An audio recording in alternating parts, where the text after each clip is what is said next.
that they got. All right? So KRA, we did their actuals, not estimates. It's simple math. We calculated simple math, and that figure over that period was 13.3 trillion. So we had what you call a shortage of only 1.3 trillion. 1.3 trillion was the only item that was needed for a budget, for all those budgets of 10 years. That is the top up that was required. That is what many economists like to call the deficit. Nice, simple, clean, 1.3 trillion. So we said, okay, how much did we borrow? We borrowed, Eric, to your shock, a figure of 7.7 trillion over the same period. In other words, if you do the subtraction of 1.3, 6.4 trillion more than we needed, more than was on any budget that had been put forward, more than any approval from Parliament, because Parliament approves a budget where the debt is anchored. That means that that 6.4 did not go to anything for the sovereign called the Kenyan. It is simply a heist. But we didn't stop there. We went on and we said, in the same period, how much money was allocated to debt payments? How much of our taxes, the ones that Kenyans sweat to pay, went towards our debt payments? Our figures had ended because we had done July, up to July 2022, we found we had paid 5.6 trillion. To June 2023, we added another 1.4. So there you have 7 trillion. Then this last financial year that has just passed, with the controversial bill that you're seeing people rejected, this last financial year, we paid another 1.8. So that is 9.8 trillion we have paid for debt payments, right? We overborrowed by 6.4. Okay, what are we being asked for today? The figure is 11 trillion. This figure does not come down. When we did our audit in 2022, it was 8.5. Today, it's going to 11 trillion. You now balance it between how much, what the dollar exchange rate is. This is a phenomena that we cannot deal with. This is a grievous fraud, and we are never meant to pay it. It is our chain, it is our slavery. And let me put that slavery in context as to the debt that has been taken. Two things I want to say. Our biggest problem is that you must understand that debt is tax in advance. Our taxes have to pay it. So you go back to our history, even before we had these great laws in the Constitution and PFM, Public Finance Management. When Moi handed over the economy of Kenya to Mwai Kibaki, Moi was collecting 170 billion in tax revenue. And he was paying, of every 100 shillings of that tax revenue, 28 shillings towards debt payment. He had in 1995 appealed to donors, in other words, the creditors, at a group called the Paris Club, and had gotten softer repayment terms. He was paying 28. He had rescheduled his debt. He was paying 28 shillings of every 100 to debt.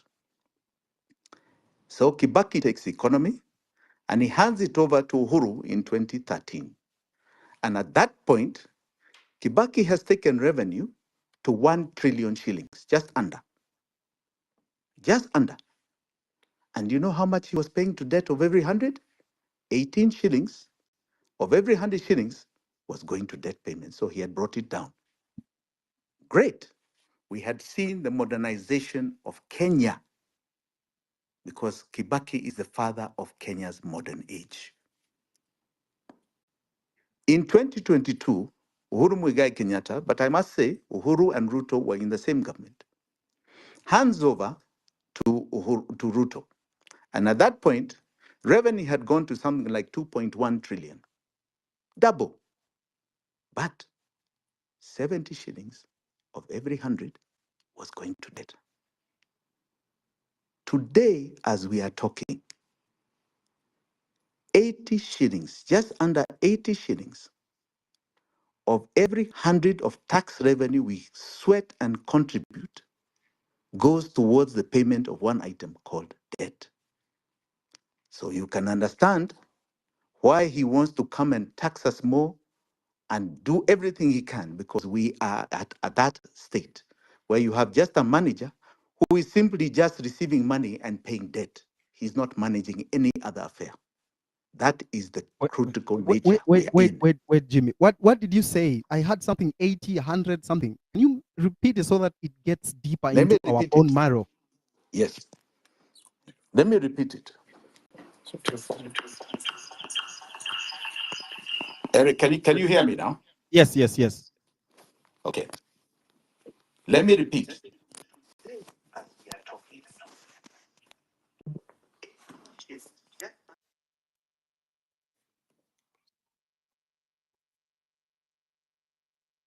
We lost you. Can you hear me now? Can you hear Yes. me now? Just repeat Okay. that bit of 80, 80, 100, something. Yeah. I will come back.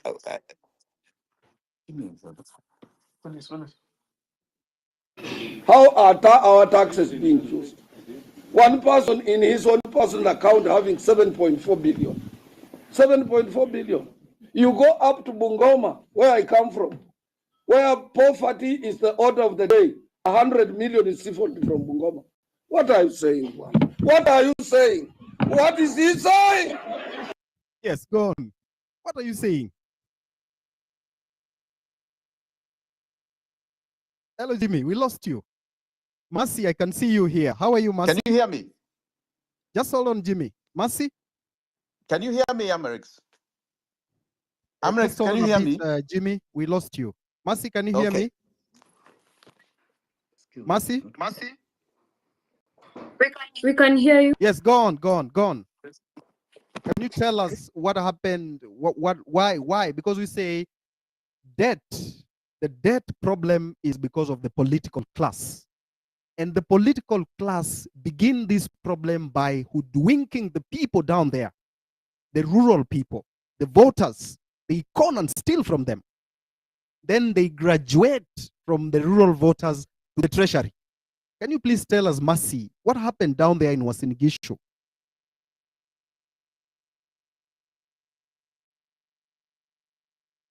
Mercy.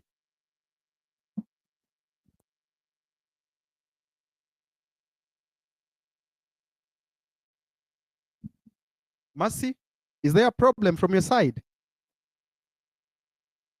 Mercy? Eric, shall I continue? Can you hear me? Okay, go on, go on, go on. A lot of confusion everywhere. Go Sorry, on. Eric. Sorry, Eric. I was saying, you asked me to repeat that for what is this about every 100? So what has happened is that when Moi handed over the economy of Kenya to Kibaki, he handed over a revenue base of taxation of 170 billion. That's the amount of tax Moi was collecting. And of every 100 shillings of that debt, he was paying 28 of every 100 towards the payment of debt. When Kibaki handed over his economy to Uhuru Muigai Kenyatta, he was collecting 1 trillion. He had taken revenue tax collection to 1 trillion from 170 by widening the economic base of Kenya, removing barriers to our growth.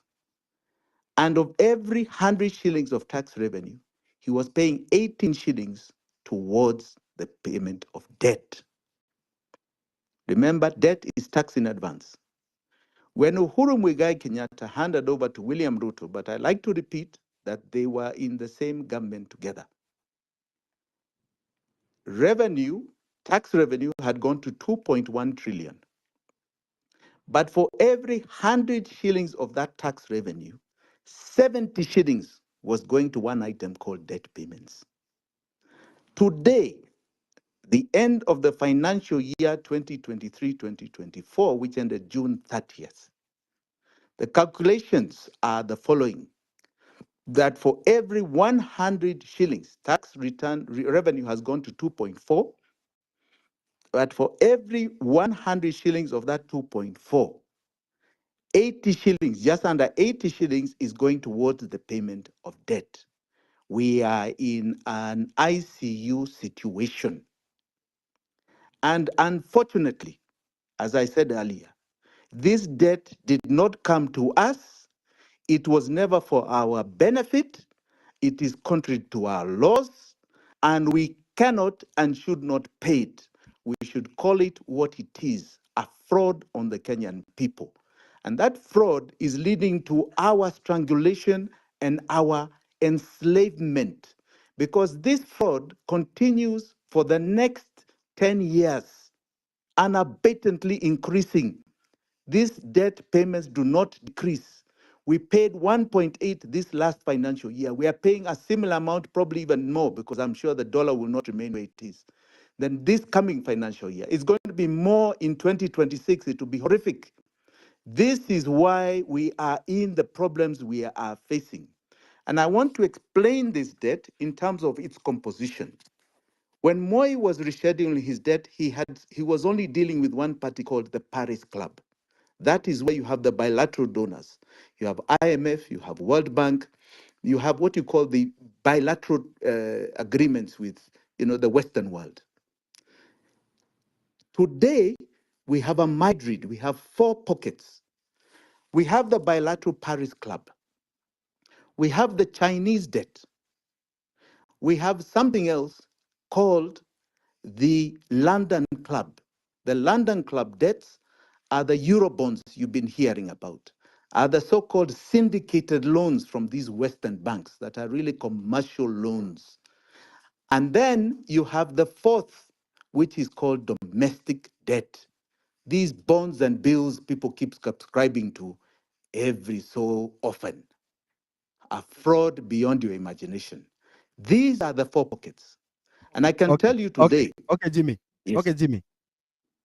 Hold on a bit. Yes. Mercy, it's you I'm looking for.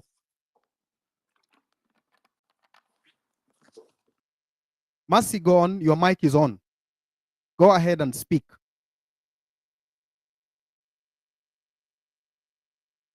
Mercy. Mercy, can you hear me? Mercy? All right. Let me go to Nelson. Nelson, there's that JKIA hist that you have unraveled. Could you please give us a 2-3 minutes overview of the entire hist and the entire theft?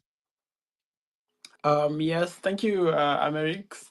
So over the past few days, I've been going through some documents from KAA, and it's very unfortunate that these things are happening without public participation, and it's in line with what Jimmy Wanjigi is saying, that the people in power right now are just concentrated on how they will enrich themselves and amass as much wealth from our own money and from the debts.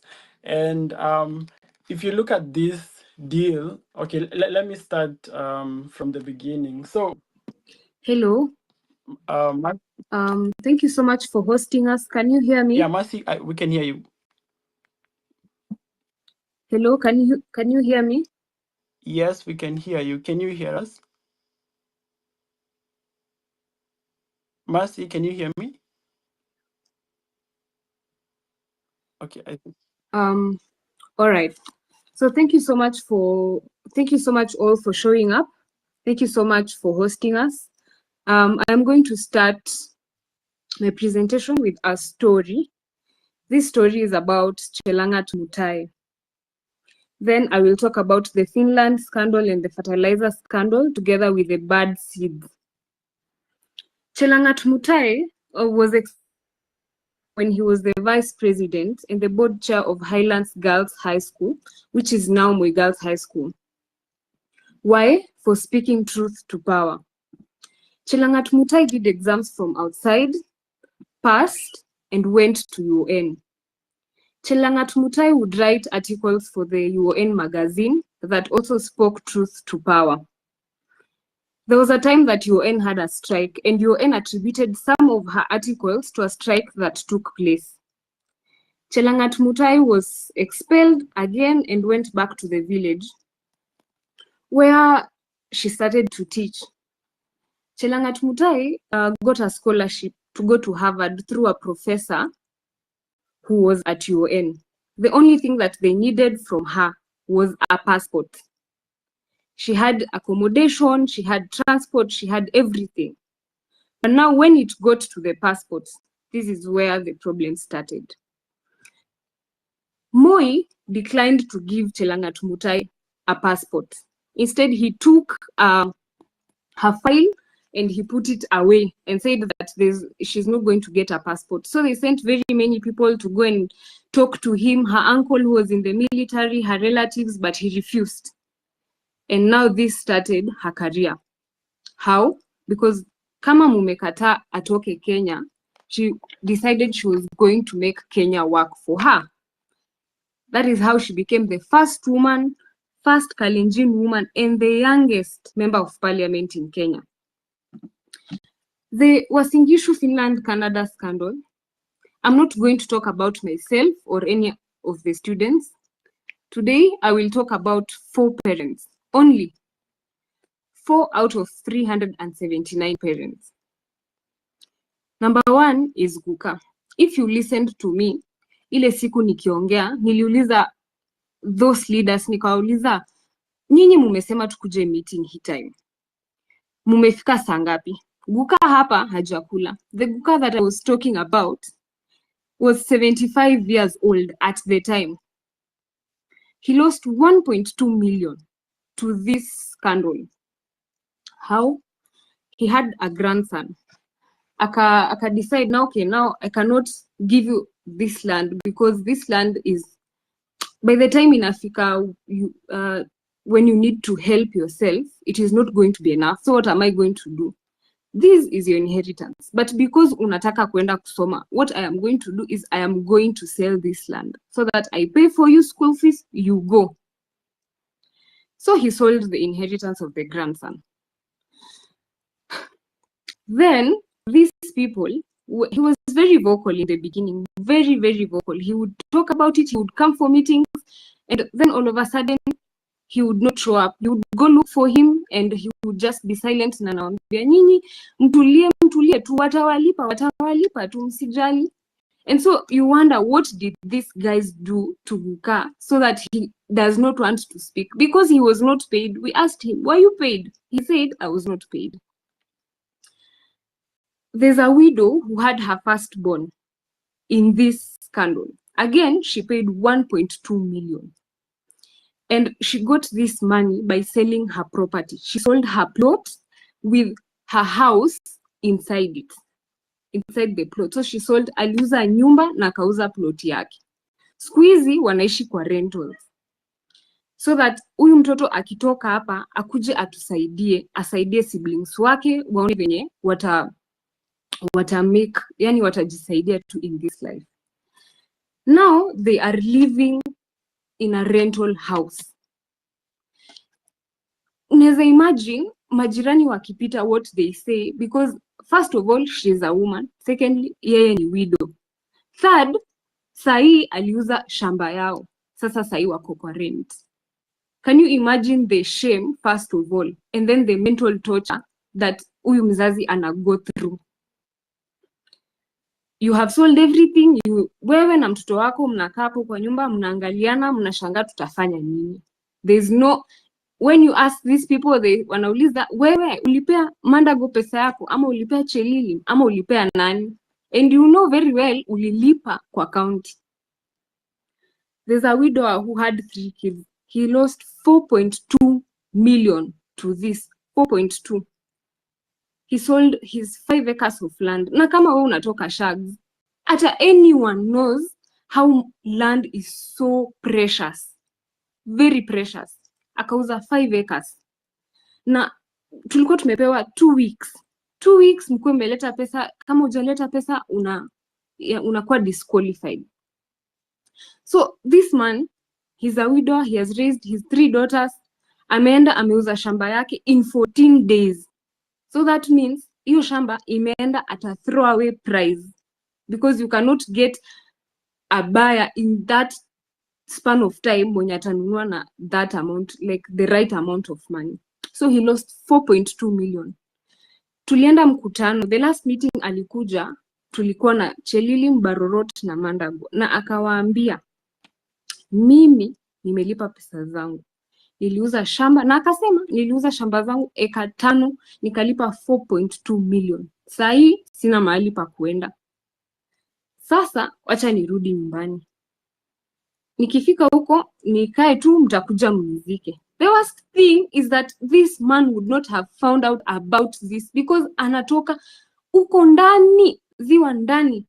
He would never have found out about this kama these leaders hawangeenda kwa grassroots levels during burials, wedding ceremonies, na kuambia watu, you know what guys, we have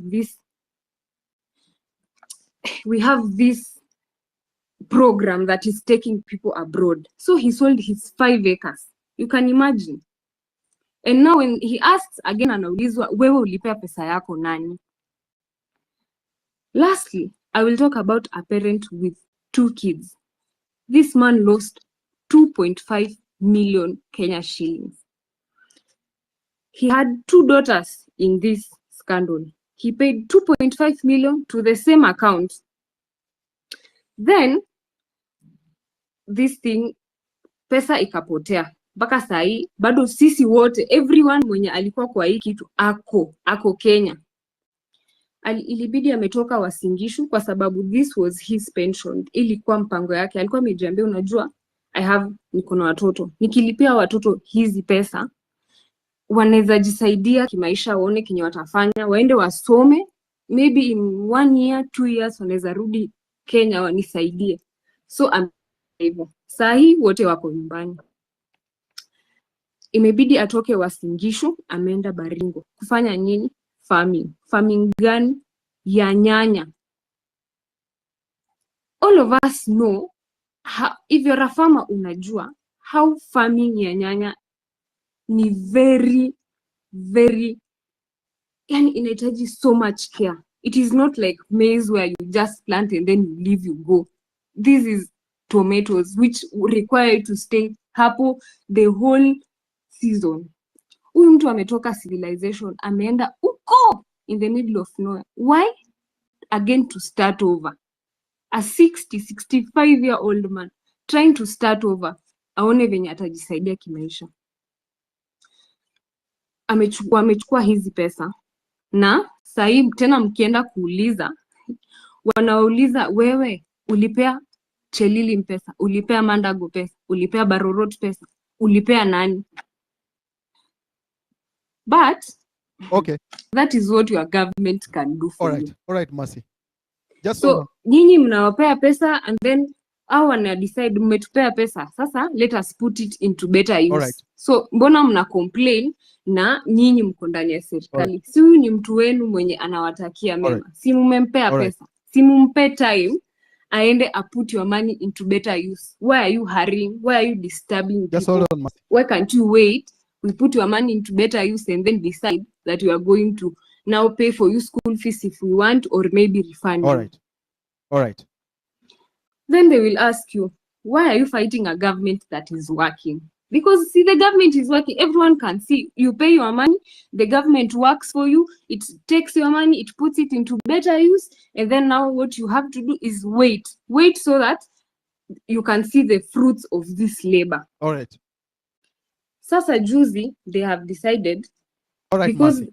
Hold on there. I don't want a job. I do not want a job. Hold on the there, thing Mercy. that ilileta all of this is I was supposed to go to school.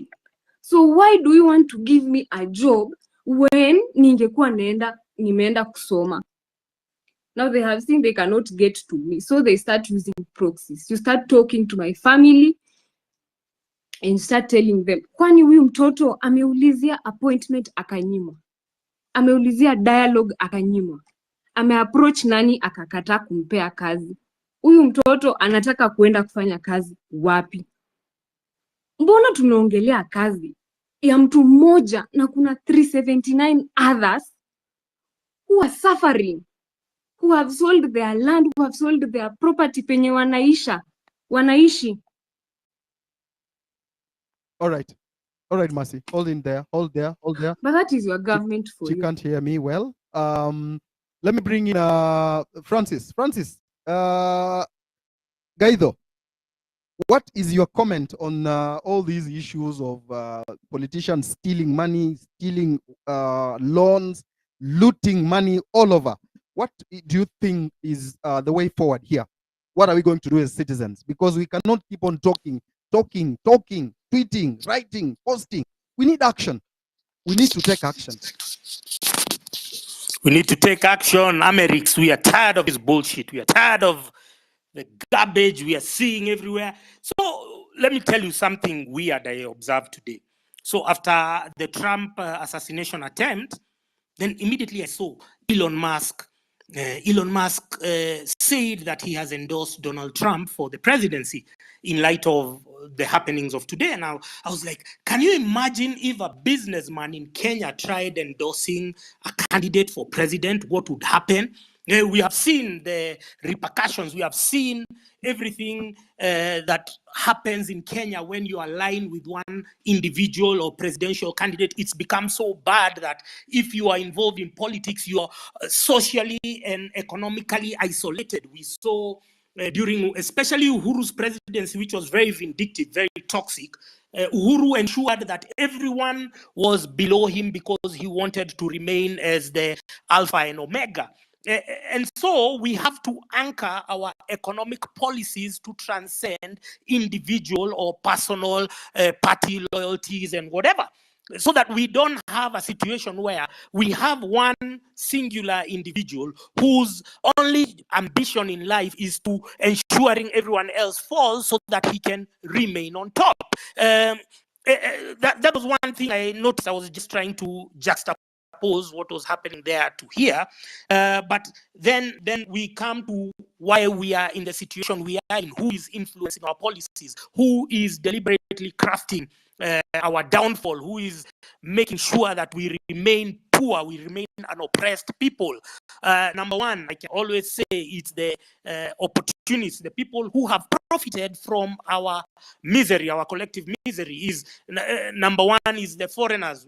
Personally, I like calling them, please pardon me for my French, I like calling them Muzungu pieces of shit, not the entire race, but the ones who are narcissistic enough to craft the ideology that only them should prosper and the rest should be below them. So we've been talking about capital flight, and one of our biggest problem in Kenya is that, and they have hoodwinked us. For instance, I started hearing of something called the African Growth and Opportunity Act, AGOA, since the 80s and then or the 90s and the 2000s, and they made it look like access for our products to the American market is a privilege. Yet we are good designers, yet we have the raw material, yet we have the expertise to, for instance, when you go to America, you go to one of the Woolworths or whatever stores, you go Walmart, I don't think they have Woolworths, but you go to Walmart and whatnot, you're going to see jeans, you're going to see clothes which are written made in Kenya. So they've been made in our EPZ factories here in Athi River and whatnot. And they go there just to be labeled, just to be put a brand, if it's Levi Strauss and whatnot, and yet the same can get into the local market. But then they erect entry barriers. They erect entry barriers for even local entrepreneurs, so that our products, which are made with our cotton and with our labor and with our resources, can access a foreign market. And we cannot get the same quality here. So it's almost like we are beneath them. It's almost like it's been institutionalized. It's almost like the bureaucratic pieces of shit who work in KRA, who work in Treasury, are conspiring with these foreigners to ensure that we remain as oppressed people. You look at our coffee. our coffee is diminishing in our production, but the best of our coffee is taken outside the country. And then they go and take just a fraction of it, 10%, and then they mix it with 90% of Brazilian coffee, and then it is imported here as Nescafe. And you idiots are here, you are celebrating that you're drinking coffee, yet it is 10% of the same coffee that parents and grandparents are growing in their farms. You understand? So we've been deliberately put in this state, and they come and scaremonger you and tell you, build and fashion all these narratives about stability and economic prosperity, but it is them who are prosperous. Us, we are remaining here consuming third-rate products while we have the capacity to build. And one thing we should be focusing on is domestic consumption addition. So that when we are exporting, we are not value added and packed. We can do all of that here and create those jobs so that we sell to these Muzungu pieces of shit at the same, value, at the same marked up value that they would buy from somebody else. And that is what farmers in Latin America are doing. So it is, and that contempt continues spreading to how we approach our immigration. For instance, in Kenya, any foreigner can land in JKIA and get a visa on arrival. But us, we go to the US Embassy, you are queued there. They make us go through hoops. They take our application fees. They don't even refund. And which is why I was saying the other place we should. Because how do they charge $200? US Embassy. Because how do they charge $200 quota where they know we are going to allow these ones? They already have a quota. So today they say we are only allowing 20 or 30. So everyone there, you're just going as a formality because they have pre-decided and predetermined who is going to get a visa and who is not going to. And then we have seen this Meg Whitman. She has insinuated herself so much in our policy making. She's taking selfies. She's doing a lot of PDA with Ruto. And I'm saying, who the fuck does she think she is? She's just a mere diplomat brought here to serve a purpose. She's supposed to be neutral. She is not even hiding that she's pro this faction of the political divide. She doesn't care about Kenyans. She's here serving commercial interests. And we as Kenyans are supposed to clap for her because Ruto held an umbrella for her. That is the highest form of contempt. We are here because of colonialism. These are the offshoots of colonialism in the 60s and the 70s, and we still find ourselves in the age of the Aquarius. We are still complying with such nonsensical PR stunts. So if we are saying occupy everywhere, we also include occupy US Embassy, because number one, they have enabled this rogue regime. They have facilitated all these things you're seeing, the murders and the genocide and the massacres in Githurai and Rongai. But over and above that, they have implemented, because we have a weak Foreign Affairs, they have implemented an immigration policy where Kenyans are made to feel as if we are going to beg for visas. You should make those decisions earlier, so that if you're not going to give somebody a visa, you're going to refund 75% of the educational or of the applicational fees. And I think everyone, we are on board with that. I'm going to touch on something about education. We are where we are because, number one, of our media is very toxic. You have seen how they tried to suppress the numbers of the people in Kware, in Mukuru kwa Jenga. They were lying blatantly. Linus Kaikai, shame on you if you're listening. You're full of shit, you journalists. Journalists should not be allowed anywhere where we are doing our protests or doing our activities. Because if you're going to get the real information from the people and then you go and alter it because you've been paid by State House, then we should not allow you to be there. So journalists are one part of the problem. Number two, we have religion. And number three, we have the educational curriculum. We've been talking about something called the quota system. I've been speaking about it severally. So during the Moi era, they came up, and during 844, they came up with something called the quota system, where now they select. It's almost like they sieve. It's almost like they share things which will go to some certain better facilities than the others. But if you look, and Jimmy was talking about, we've been expanding in the name of debt. We've been collecting. Now this year they've collected 2 trillion in taxes. They are going to borrow another probably 2 to 3 trillion in another in loans. But we are not seeing anything on the ground. The counties are not building anything. So the quota system, and there is this misconception that the government built Alliance School or the government built Mangu High School. No, the schools were started and were donated by colonialists. They were donated by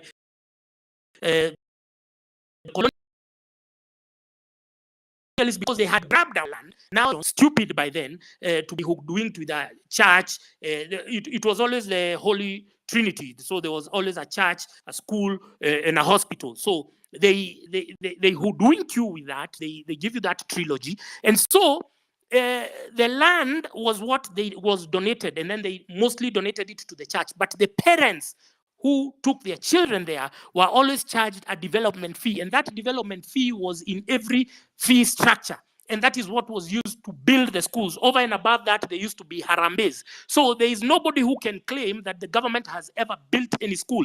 But why do we find ourselves with this so-called capitation? And again, I repeat that you idiots who are saying that Matiang'i should be president, you need to understand that they allocated hundreds of billions of shillings over 10 years to go to capitation, money that should have gone to build schools instead, so that instead of converting social amenities like halls into or dining rooms or whatever, instead of converting them into boarding facilities, then we would have expanded the educational facilities and educational access. I give you another example. There's this saying that the closest school is the best school. So instead of having a boarding school where I saw there's a lady called Karibi who sings, and her son got an accident when he was leaving Chavakali coming back to Nairobi. Why are we subjecting students to these long journeys to go to school? What we should be doing, the closest school is the best school. Like now Nairobi, all the schools were amazing if you look at Upper Hill and whatever, but because subsequent boards, subsequent management, subsequent counties neglected them, so the schools have reduced and fallen in stature and in the quality of education they provide. But they were high-end schools if you look at them today. But in Kibera Olympic, it used to lead in the KE results. So what we need is not now to come up with more entry barriers under the guise of quota system and whatnot. Every county, every CDF, every CDF, every constituency receives no less than 100 million per year. The cost of being a school is 10 million. Why are we all cramming? We are chasing all of us to go to Mangu, to go to Alliance, to go to where, while we should be concentrating on the amount of money that is stolen in the grassroots. You understand? It's the same thing with hospitals. The cost of building a referral hospital, KU, which was the last one, was 10 billion Kenya shillings. Why is everyone rushing to Nairobi to KNH? We already have enough. Thankfully, because the likes of Jimmy Wanjigi, we've been able, I knew there was corruption. Trust me, 2 years ago, I knew there was corruption. I knew they used to steal money. I just never put it into context, the level at which the theft is perpetrated by the political class until I saw the actual numbers. So this is real. We are speaking about people who are repatriating money, stashing it in foreign house. I was contacted by a group who said that they are the people who are behind and they said now they are mapping all the bank accounts, foreign bank accounts that are stashing Kenyan proceeds of crime. Those are the same people you celebrate in the country. Those are the same people who you love and adore and whatever. So back to the illusion of national schools is that we now need to have national schools in every county. We've already identified that it costs 10 to 20 million to build a functional school with every facility. And we abolish boarding school. Boarding school absorb a lot of risks they have to invest in from parents because they have to invest in bed, what, and sleep is not a productive activity. So that we lay more emphasis. First of all, we expunge religion from the curriculum. We remove the churches from managing schools so that they are run by professional boards. We lay more emphasis on sciences, on science, on technology, on agriculture, on sports and arts, so that we can create now a new, so that we cannot have like 100% of our graduates, all of them aspiring to do business administration or to do what? No, we have artists, we have musicians, we have agronomists, we have everything. We have even vocational training. Now there is a shortage of, you get somebody to be an electrician for you. They are meeting you with a lot of shoddy work because they haven't perfected the art, and it has to start not just in high school but in primary school. But we've been bugging kids to do a lot of homework, very big, by 5 a.m. to go to school, to learn subjects which will not even be relevant in their careers in the future, while they should start. If somebody is good in sports, if somebody is good in music, if somebody is good in being an electrician and whatnot, they should start in primary school so that they start perfecting the craft earlier in life. So that is one of the, and then the church has captured, especially our politicians, because our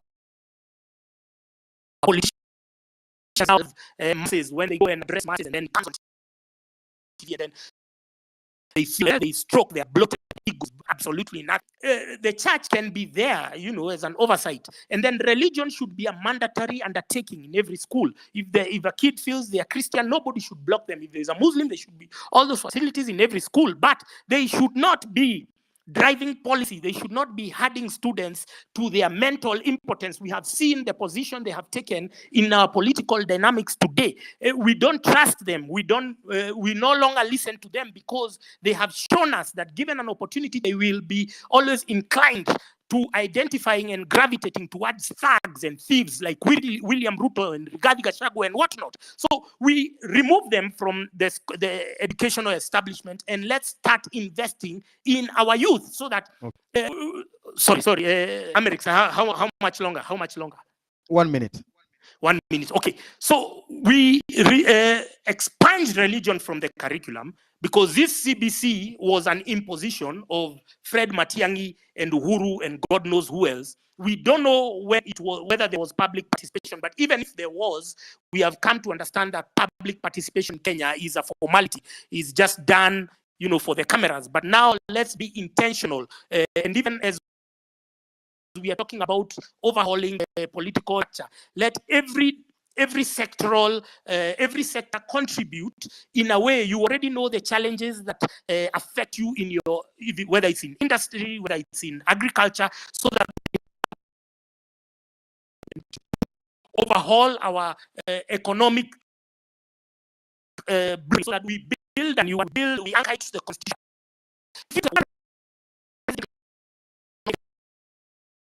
Say he's my friend, let me go rock up to his house and raid him when his family is there. We don't want to see such scenes again, and they will only be figment of our imagination. Our reform are intentional, if they are deliberate, and if they are right, and if they are all committed to the same. Thank you very much, Francis. Let me go back to Jimmy. Jimmy, we can we go to the discussion again?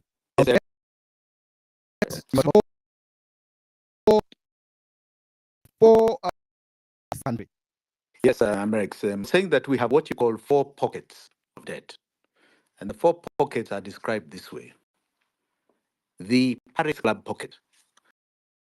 This Paris Club pocket is the pocket that has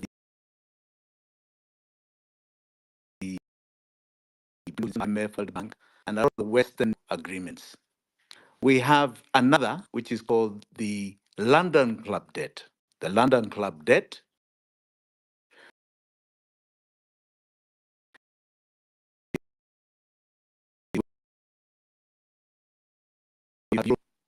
Eurobond, and you have then you have the Chinese. Then you have the Chinese. Some of it, most of it, very good. but there's